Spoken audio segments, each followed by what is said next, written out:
As you know, if you pay attention to things, the stock price is going down, isn't it? Now, if let's say you feel strongly enough, oh no, Tesla is a good company, it's gonna go well, I wanna buy that stock, okay? You might say, well, it's going down, let me wait till it gets down enough. But you might wanna say, hey, do I wanna just wait till it goes down to $1? Is it ever gonna get there? You may not know, but if you know something about that, about previous support, you might say, hey, there was a support in the past at, I don't know, $200, maybe that's gonna be a price where if it gets to that price, it's gonna not wanna go below that and wanna start going back up. And therefore, I should perhaps buy it at that price. So it's good to know about supports and resistances, and as we will do, about the Fibonacci numbers, because they tend to match. I mean, if you look over here, we have a support at the 50% retracement level. If you see it keeps going down, okay, here you can see there's a section where the downtrend kind of stopped. It kind of like stayed flat for a while, but it had like the resistance level here at 61%, while it had a support level here at 50%. Those two Fibonacci levels were the levels where the stock said, I don't want to go below that level, I don't want to go above that level so much, okay? That was that. And then when it went down, it was this guy, and then when it went back up, it had a resistance at this Fibonacci level, and then it had a support at this Fibonacci level. Is all of this random? I don't know. That's why you research on this, and that's why you can actually find out this kind of information. And in your project, you will, okay? So imagine in your project 3, you would be drawing this line. You would also be drawing the rectangle that encompasses this particular wave. And then what you will want to do is calculate the number of what we call confirmations. What is a confirmation? Well, we claim that Fibonacci levels are important, that they tend to be places where the stock will bounce off of. And by bouncing off of, if the stock was coming from below and it hits that, oh, he said, no, it's like it hit resistance. It doesn't want to go above that.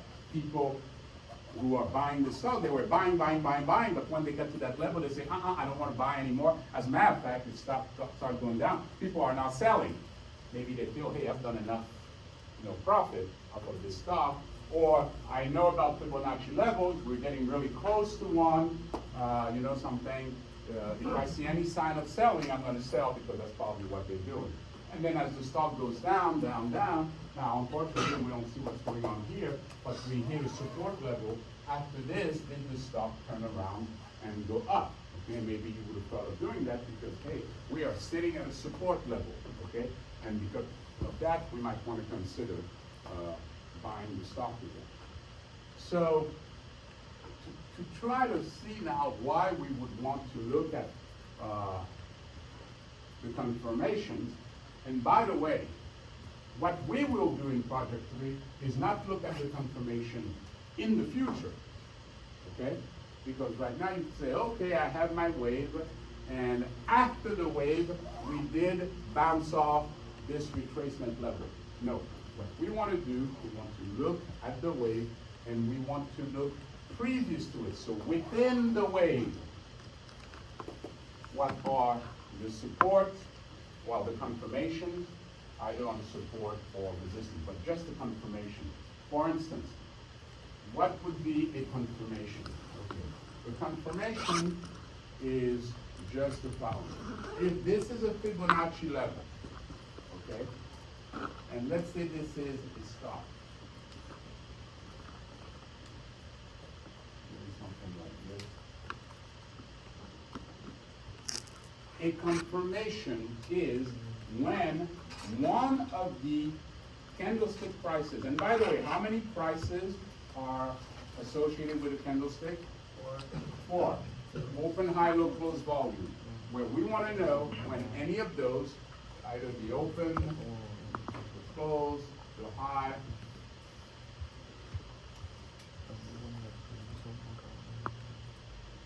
the low, happens to be within a certain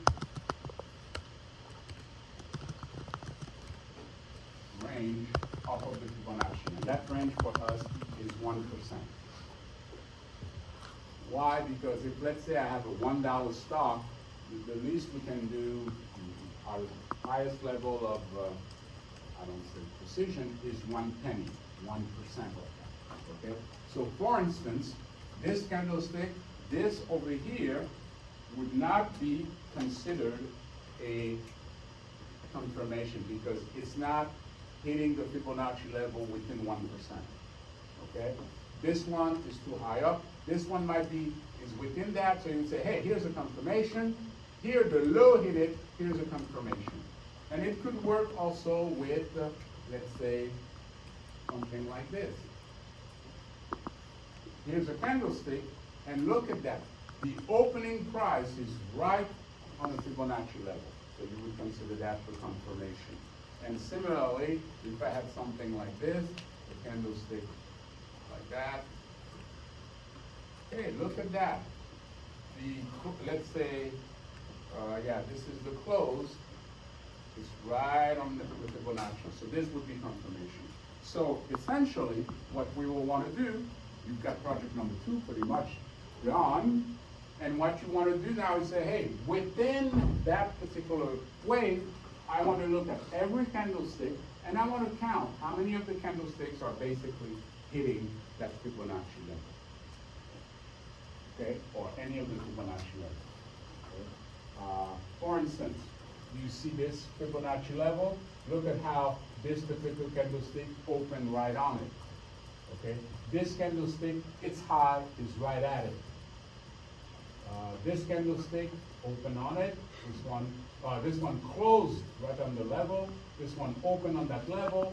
Here, the open and the close are right on the Fibonacci level. The opening is right on the Fibonacci level. And the close of this guy is right on the Fibonacci, or on another Fibonacci level. So let me ask you the following question, because you're looking at this, you can be totally befuddled and say, what the heck is all that? I come along, I'm a total stranger.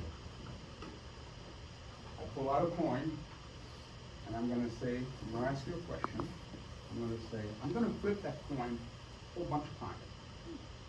What percentage of the time do you think it's going to be heads? 50%. You make some assumptions, fair coin, whatever. You might even say, no, let me look at it first. It doesn't have 2 heads, okay, so 50%. Okay. Now, that was one version of it. My other version comes along and says, it's 75%. Now, if you don't know me from Adam, and you never had a class with me or anything like that, do you believe me? I mean, you're looking at the coin from the stranger, you're going to bet some money perhaps on it, and you say, I think it's going to be 50%. How many of you would agree with that? Yeah, very good. But then this weird stranger comes along and say, no, 75%. I know nothing except that it's going to be a coin flip. How many of you would take my word for it and say, oh, okay, I'll assume 75% heads? Good. Skeptical people. What's this stranger saying? That makes no sense. I'm not going to do it. Then the guy says, okay, are you ready for the flips? I give you the coin, so you do the flipping. You flip, you flip, you flip, you flip. You count the heads. 73% of them are heads. What do you think at that point? Even if it's, let's say I can put one of those word bubbles over your head, even if it's like 10 question marks with a WTF under, I don't know, okay? Yeah, maybe that's what you're thinking. It would be reasonable. But somebody here down there has something. So let's hear what you're thinking at that point. The coin was weighted. Oh, very good. This is not a fair coin. It's got to be a weighted coin. I give it to you, you measure it, you balance it. No, it's not. It doesn't seem to be. Okay, so at that point, now you might say, well, it's not overweight on one side. It's got 2 heads. As a matter of fact, it weighs exactly the same as another coin that you happen to have in your pocket. Okay. You're a scientist, you got something to measure the density. Yeah, it's the same metals, it's not denser or anything like that. Same exact shape, dimension, same number of ridges. My God, it's the same type of thing. As a matter of fact, I'm looking at you while you're doing all of that, okay? And I say, let me have your coin. At take a coin, I go back to the young lady here, I say, we have a skeptical guy out there, here's his coin. Flip it 1,000,000 times. You do it, took a lot of time, but you did it. And wow, 76 heads out of, well, 76%. What are you doing besides picking yourself off the floor? I'll say, oh, by the way, here's your coin back, okay, enjoy it. Really not sure what to think at that point. Huh? Really not sure what to think at that point. Yeah. Then I say, okay, let's get another stranger. This guy comes along. You have a coin? Yeah, sure, thank you. Toss it. This one, 25%. Okay? But let's say I'm giving you a few other numbers, or it's 25% tails. You say, my God. And I say, yeah, it'll happen with any coin you want. And you say, that's impossible. You know, it's kind of like this, where you would say, why would this happen? Okay? After all, I would think that prices in that range, 0 to 100, should kind of be randomly in there. If I were to take a coin, you know, let's say I told you, take a dart, throw it in there. What do you think is going to be the chance of you hitting one of those Fibonacci lines? Now, let's think about this. The lines have a thickness of 1%, because that's the minimum resolution we have, okay? So you have 1%, 1%, 1%, 1%, 1%. Now, the two extreme lines are a little different. You can't hit below, so you got 0.5% over here, and 0.5% below the top one, okay? How many percentage of this whole length is Fibonacci areas? You say your volume is how it's 1%. Or like you say it's 0.5%?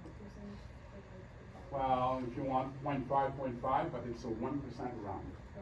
Okay, so think if you could draw this thing with a thickness, okay, instead of being an infinitely narrow line, mathematically you could think that, it's just a number, okay? But let's say that it's 1%, 0.5% here because we don't go below, 0.5% below the top line, 1% here, 1%, 1%. What percentage of that whole range is Fibonacci levels? 6. 6%. Do we see that? Yep. If not, say, and I don't see it, okay? But otherwise, yes, it is. Those 1, 2, 3, 4, 5 lines are 5%, that means 5%. 0.5%, 0.5%, 6%. So now I tell you, throw your dart, what are the chances you're gonna hit the Fibonacci level? 6%, yeah, it's 6%, okay? Now, if you were throwing darts at random, 100 times, 200 times, you would expect 6% of your random throws to hit the Fibonacci levels. Agree? If prices were really random, you would expect that your high, your low, your close, whatever those are, would only hit the Fibonacci levels essentially 6% of the time. If I give you a candlestick, remember there are 4 prices. So if I place now a candlestick supposedly randomly on this chart, what are the chances that either the high, the low, the open, the close would hit this? Remember, there are 4 prices, so what would be the probability that if you took a candlestick that one or more of the prices would hit a Fibonacci area? 4, 6, yeah, 24%, okay?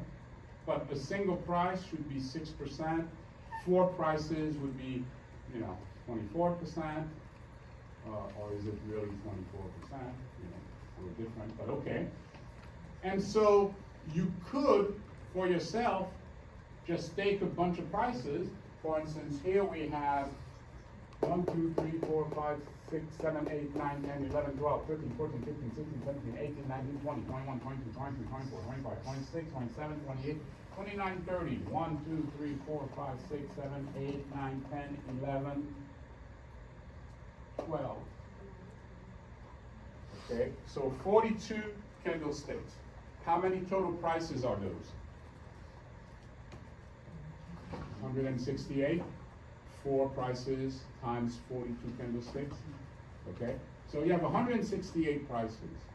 you would expect that 6% of that would hit the Fibonacci levels.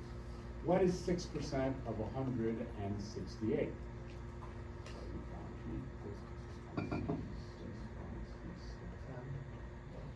10? About About 10, okay? So you would say out of all of those, roughly 10, plus or minus was something, you know, but around 10 should hit the Fibonacci level. Now, and this is not a hit, you know, a hit is like when you're really close to it, okay, within 1%, okay? And you could look at this and you could say 1, 2, 3, 4, 5, that's the open and the close, 6, 7, 8, 9, 10, let's see. You have about 10 on this one. So does that make the Fibonacci level special? You said you would expect with just pure randomness that should be about 10. And we have about 10.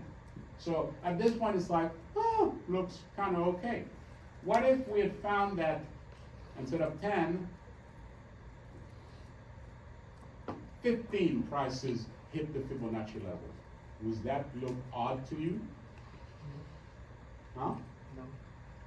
So if you expected 10 and you are 50% more than that, it's not odd. Statistically, it would be odd. You know, if I throw a lot of coin, okay, let's say a fair coin, I expect roughly 50%. But, you know, I could get anywhere really, in reality, anywhere from maybe 52% to 48%, okay? But it's not gonna be that much away from 50%. As a matter of fact, the more coin I toss, okay, the tighter, so the standard deviation gets smaller and smaller and smaller, which means that now I'm not gonna move very far from 50%. In fact, if I were to throw a trillion tosses, I would get 50%, maybe the distance away from it would be 50.01. Now, out of trillions of tosses, that would be a lot of, you know, points off of the center, but statistically, overall, it's like 50%, okay? Well, we're pretty close to that. We said with 162 prices, we would expect with random stuff, okay, that we would hit the Fibonacci levels about 10 times. And we kind of did, okay? Especially these kind of things like this. Nevertheless, the picture looks a little bit odd that this would happen. So in project 3, what you will do, you'll pick up from project 2, and you will want to count within any particular wave, either this one or in this one. Now, if you do this wave, you have your 7 Fibonacci levels, which would be different. Do you agree? Because they would go from 100% here to 0% here. So now you have other levels, and you want to see, do these levels match? Another thing you might want to see is when I do this from here to here, do any of my levels match any of these levels? Could it be that while I'm in here, that I have maybe, I don't know, from here to here to here, that could be almost a 50% level? Does my 50% level of this wave match, oh, the 23% level of the other bigger wave? There's all kinds of really strange things that happen that you can go and look and explore with the application that you will be writing. In any case, you will want to count the confirmation and find out, does that fall within the hypothesis that the prices are random?